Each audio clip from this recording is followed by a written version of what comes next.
ماہم میں تو درگاہ جو ہے مخدوم شاہ علی بابا کی درگاہ ہے، اس کے پیچھے کی طرف سمندر کے کنارے مکان تھا ہمارا. That was our second place in Mahim. Before that we had another place in Mahim where we lived, and that's what I told you about the 2 rooms where we lived in Mahim. It was, I guess, just off the main road, a small little semi-chawl, semi-cottage kind of a thing, you know.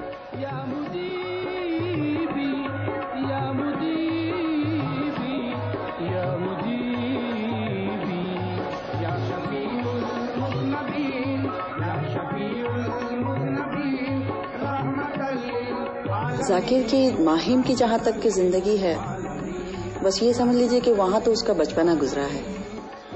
I remember a lot of open spaces actually of Mahim. You know, there was a lot of space in those days we could walk around in. I remember that very well. But one of the most important things I remember is the Mela in Mahim. In the olden days, they used to totally close what used to be called the cattle road. And the whole cattle road was then shops and food stalls and, you know,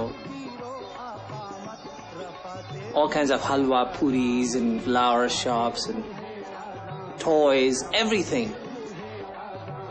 It was like heaven.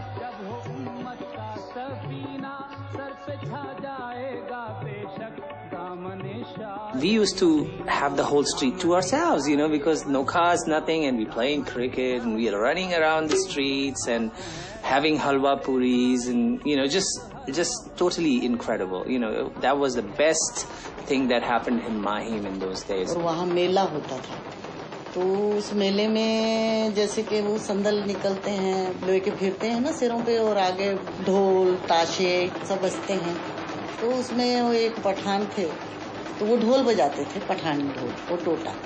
The leader of that band was Miskeen Lala. We used to call him Miskeen Lala. And I used to look forward to their band coming and going in the urus, you know. They used to run those processions of offerings to the dargah. And the procession used to wind its way all around the cattle road and around Sitla Devi road and around the police station in Mahim and all the way back into the dargah. It used to take at least 7 or 8 hours. And my thing was to go with that procession. I used to love that because there was these siddhis, as they call them, you know, basically Negroids, people who are the descendant of African Arabs, who basically settled somewhere in Andhra or something. But they have that rhythm and they have that tradition, a Negroid tradition. And they play the drums and they dance. They used to start very slow, very, very slow.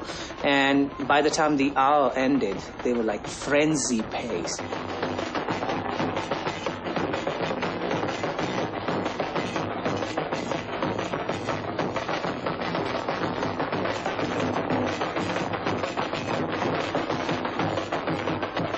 ابا جی ہم سب بیٹھے ہوئے تھے تو ان لوگوں نے آ کے کہنا شروع کیا ابا جی آپ جلدی دیکھیے ذاکر تو ڈھول بجا رہا ہے.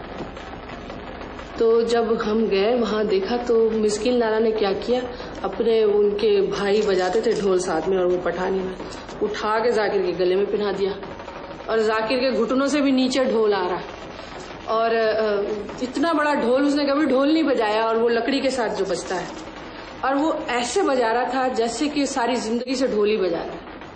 بس یہ ڈھول بجانے کا اس کو اور جتنے درگاہ محلے کے یا وہاں کے ماہم کے جو لوگ تھے وہ پیسے اس کے اوپر سے بار بار کے اس کو یعنی اتنے پیسے اس کو ملتے تھے کہ وہ جب بھی اس کا سندل کا ہوتا تھا اس کو ڈھونڈتا تھا کہ کہاں ہے وہ کیونکہ پورے ماہم کے لوگ اس کو ذرا پیار بھی بہت کرتے تھے. Miskeen Lala band, the Pathani band, had this Fakir Muhammad who played the dhol and he would play the dhol like we play tabla.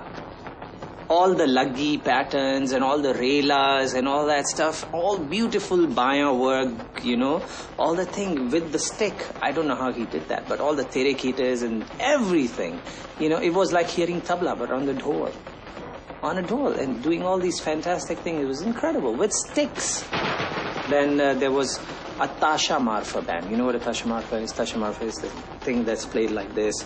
And one of the exciting thing about that was that the interplay between the Tasha Marfa and the bass drum player, I still haven't figured out how so well connected they were and how they managed to do that. It was like the tabla or the baya, you know, working together, interplay between the two. That interplay between the two, that I control myself here with two hands, these two men controlled playing the two parts separately. And that was incredible. We used to watch them play this Tasha Marfa, and this guy's playing all these incredible things that supposedly I would do on the tabla, and the baya, the bass drum, is being played by another person. And he's playing just the exact parts that are needed to make it a whole. And that was just something so fantastic to watch. And I used to walk with them for an hour, just watching them. And then Maskeen Lala's, this Pathani band, right, the Tota band. And we knew them somehow. My father knew him or something. So they used to sometimes allow me to get onto one of the drums. And so I'd get it in my neck and stand there and walk with the procession playing that drum. It was a highlight for me of those melas. And of course running to the giant wheels and getting on them, and the chart, everything. Those 10 days of the Urus was a fabulous time. And we used to have a great time. Tabla was an accepted, essential, but in many ways unnoticed part of my life. I just did it. I mean, I loved to do it. I loved playing tabla, but I did not love sitting for 5 hours and playing tabla. I played for 10 minutes and I ran out and I wanted to play cricket with my friends or kho-kho or whatever it is that we used to play in those days. And then tiring of that, running in again, sort of walking around, and then suddenly sitting on the tabla and whipping out a few things and running off again. So tabla was like a continuing returning point. Always in my life. I mean, I went to books, I came back to tabla. I went to eat, I came back to tabla. Played, came back to tabla. Slept, came back to tabla. I mean, always. And it seemed like the most natural thing to do. I did not even realize the importance of what I was doing.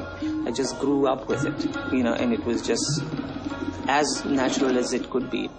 Because when I was there, I was in my elements. I was alone.